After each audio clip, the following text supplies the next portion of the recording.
All of you. 10th के लिए एक बहुत बड़ा यहाँ पर एक रिलीफ आप कह लीजिएगा कि जेके बॉस ने एक प्रपोज किया है। जेके बॉस प्रपोजल क्लास 10th के लिए एक प्रपोजल इन्होंने लाया है कि आप पब्लिक से पहले ओपिनियन मांगी गई है कि आप हमें बता दीजिए कि हम जो हम दो टायर सिस्टम मैथमेटिक्स पेपर में करना चाहते हैं क्या वो सही है कि नहीं है।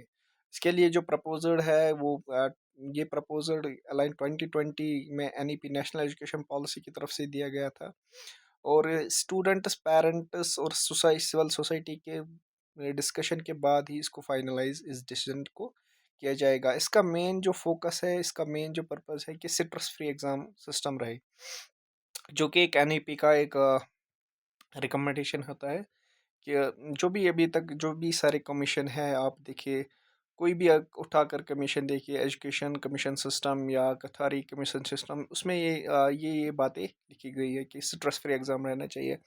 अब इन्होंने क्या किया, मैं इस बात को समझाने के लिए मैंने आपके लिए एक आसान से एक चार्ट बनाया है, वो आप देख लीजिएगा। सॉरी।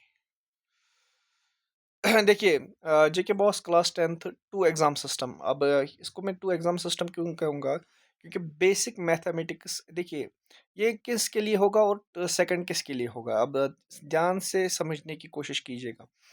ये उन स्टूडेंट्स के लिए होगा, for those students who do not want to take mathematics in class 11th and 12th, यानी कि जो आगे मैथ को कंटिन्यू नहीं करना चाहता उसके लिए बेसिक मैथमेटिक्स ठीक रहेगा।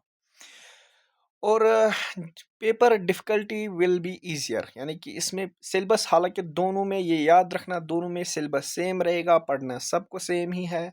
लेकिन जिसको जो कंटिन्यू नहीं करना चाहेगा उसके लिए ये पेपर होगा। ठीक है?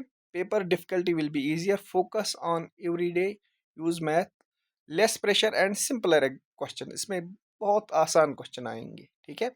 जो सेकंड वाला, इसमें भी हार्ड लेवल के क्वेश्चन नहीं है, जो आज के सिस्टम, जो आज का प्रेजेंट जो एग्जाम पेपर है वही लेवल आएगी। For students who take the math in class 11 12 और लेटर, जिसको मैथ कंटिन्यू करना चाहता है, इंजीनियरिंग करना चाहते हैं आगे, बीटेक एमटेक जो भी डिग्री होगी, बीएससी मैथमेटिक्स, उसके लिए same level as current level 10th mathematics needed for science commerce engineering etcetera, यानी कि अकाउंटिंग में आपको ज़रूरत पड़ती है, कॉमर्स में भी होती है ये मैथमेटिक्स। तो उन स्टूडेंट्स के लिए ये आसानी होगी, यानी कि दो सिस्टम। अब आपको मेरी बात समझ में आ रही होगी कि मिसाल के तौर पर कोई मेडिकल पकड़ना चाहता है, फिजिक्स केमिस्ट्री एंड बायो, उसके लिए ईजियर रहेगा आप बेसिक मैथमेटिक्स चूज़ करिए। लेकिन अगर कोई मैथ को कंटिन्यू करना चाहता है नॉन मेडिकल, उसके लिए नेसेसरली है वो स्टैंडर्ड मैथमेटिक्स पहले देगा, तभी जाकर उसको। अब कोई बच्चा कहेगा 11th में जाकर, नहीं मुझे तो मैथ ही पकड़ना था स्टैंडर्ड, उसके लिए स्विच वापस करना पड़ेगा, उसको पहले मैथ से गुजरना पड़ेगा स्टैंडर्ड मैथमेटिक्स। हालांकि 11th में वो एडमिशन कर सकता है, लेकिन स्टैंडर्ड मैथमेटिक्स पेपर उसको देना ही देना पड़ेगा, ठीक है। ये एक आसान इन्होंने पैदा की है। और मैं समझता हूँ इसमें से सबसे बेनिफिट स्टूडेंट्स को ये रहेगा कि वो स्ट्रेस फ्री रहेंगे। उनको बेसिक मैथमेटिक्स कैलकुलेशंस आनी चाहिए इस बेसिक मैथमेटिकल लेवल्स में। और हालांकि इसमें सिलेबस सेम रहेगा, लेकिन डिफ़िकल्टी लेवल अलग अलग की होगी, ठीक है।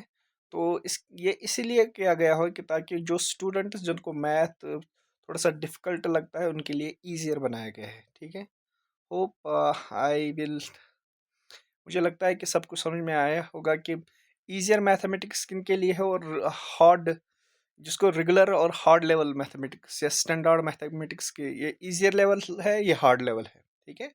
दोनों में फ़र्क है। ये इसको वो स्टूडेंट्स ले सकते हैं जिसको मैथ कंटिन्यू नहीं करना है, स्टैंडर्ड मैथमेटिक्स वो स्टूडेंट्स लेंगे जिसको 11th और 12th में मैथ कंटिन्यू करना है, ठीक है। आई होप आपको समझ में आएगा। Thank you very much.